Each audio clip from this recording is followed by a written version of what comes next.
Scuderia Ferrari and its current team principal, Frédéric Vasseur, have faced a wave of criticism recently, and reports have emerged that the team might be evaluating alternatives beyond keeping the Frenchman in charge. According to sources from reputable motorsport media outlets, the Italian team allegedly approached Christian Horner in an attempt to persuade him to take over the technical and strategic leadership of the team during this period of internal instability. But would Horner truly be the ideal figure to lead the Maranello-based team? And what does this potential move reveal about the current situation within Red Bull? Despite occasional internal tensions, Red Bull and Christian Horner have maintained a relatively stable period in recent years. His name has been repeatedly linked to rumors of a potential exit, but the reality is that he has been with the team since its inception. Imagining Red Bull without Horner seems unlikely, yet the recent departures of figures such as Adrian Newey and Jonathan Wheatley raise an important red flag. The structure is clearly undergoing a transition, and Ferrari's interest only reinforces how highly Horner is regarded, regardless of any behind-the-scenes unrest.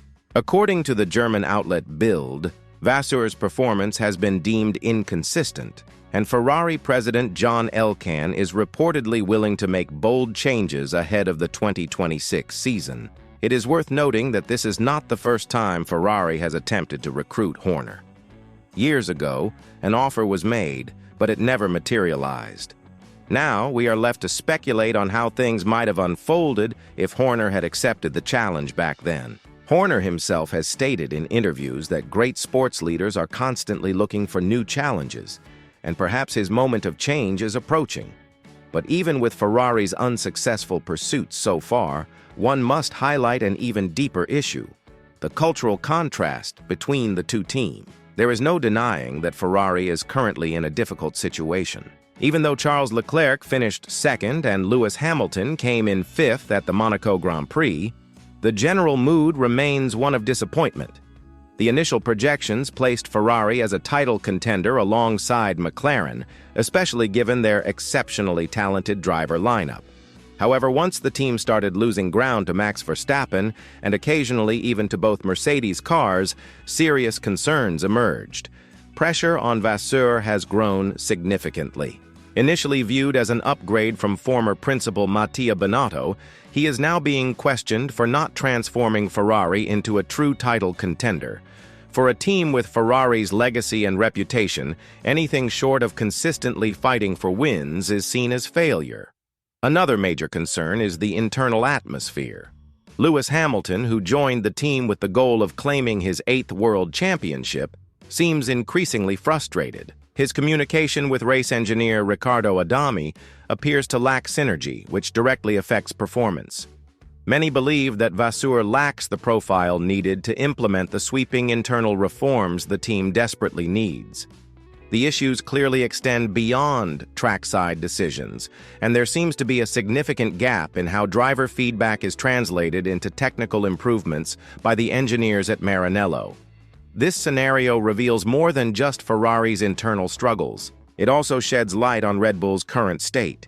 Since an internal investigation involving Horner surfaced in early 2024, the team has dealt with a growing sense of instability. Despite official claims that all is under control, statements from figures like Jos Verstappen and Helmut Marko suggest otherwise. One widely cited issue is that Red Bull currently operates almost like a one-man team. The group surrounding Verstappen is reportedly at odds with Horner's leadership. If a split happens, it will likely be the result of internal pressure from those who see themselves as bigger than the team. This is a mindset Horner has repeatedly stated he does not tolerate. Even so, Ferrari's actions say more about their own situation than about Red Bull's. They took the initiative, signaling a clear desire to overhaul their leadership. John Elkann's dissatisfaction appears to be growing, and all signs point to the 2026 season as the decisive turning point, especially with the implementation of new technical regulations. If Ferrari is not battling at the top by then, it is almost certain that new talks with Horner will take place. Some believe that even Red Bull may not have a significant advantage over Mercedes under the new rules, which could make a leadership change mutually beneficial. Ferrari's own drivers know that drastic adjustments are needed. With 1/3 of the season completed, the two sit in 5th and 6th place in the drivers' standings, respectively. Realistically, achieving 2nd place in the Constructors' Championship would already be considered a good result, assuming the technical updates expected in Barcelona deliver strong results.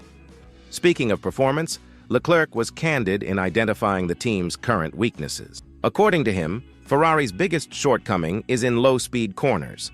He arrived in Monaco with low expectations, thinking it would be difficult even to finish in the top 10 due to this flaw. His hope now rests on the improvements scheduled for Barcelona and the new set of technical regulations regarding front wings. These new guidelines will reduce the permitted front wing flex from 15 mm to 10 mm. Ferrari is expected to benefit the most from this change, as they reportedly took a more conservative approach in the design of their front wing compared to McLaren and Mercedes, who pushed the limits of this component. Even Toto Wolff commented on the matter, stating that Ferrari is the team to watch closely in Barcelona. According to him, Ferrari was likely the most cautious team regarding flexible front wings, and the impact of the new regulations on the competitive hierarchy remains to be seen. Still, it is undoubtedly a key point of interest. Frédéric Vasseur said the team has been working on these updates for a long time. Instead of introducing all changes at once in Imola, Ferrari opted to implement them gradually, starting at the Italian Grand Prix and continuing in Monaco. Now, with the Spanish Grand Prix approaching, Vasseur claims the regulatory changes are precisely what they had been waiting for to take the next step. With a deeper understanding of the new front wing's behavior, the team hopes to adopt a more aggressive approach in the upcoming races. According to Vasseur, Barcelona is on everyone's radar in the paddock, particularly due to the new front wing regulations. He explained that Ferrari has been closely monitoring this issue for some time and believes these changes could be a turning point in the season, although the exact impact on each team is still unclear. That is why their full focus is on delivering performance in the upcoming race. Given all the reports regarding Ferrari's interest in Horner, it is entirely possible that they have reached out to other influential figures in the sport. After all, Ferrari is a team that wants to be at the top. You do not bring in a 7-time world champion to fight for midfield positions and expect him to be satisfied with a non-championship winning car. Everything points to the Spanish Grand Prix being a decisive moment not only for Ferrari's performance this season, but also for the future of its technical leadership. If results fall short of expectations, serious internal discussions are likely, and Vasseur may find himself closer to exiting the team. Of course, all of this remains speculative for now, but the growing impatience of the fans is evident. When even the drivers themselves express frustration with the car's development and feel they can no longer extract more performance, it is clear that leadership changes should no longer be postponed. With all that in mind, what do you think of Ferrari's approach to Christian Horner? And more importantly, do you believe the British team principal should consider leaving Red Bull to take on a new challenge in the coming years? Let us know your opinion in the comments. And after sharing your thoughts, do not forget to like the video, subscribe to the channel, and turn on notifications so you never miss a new upload. See you in the next video.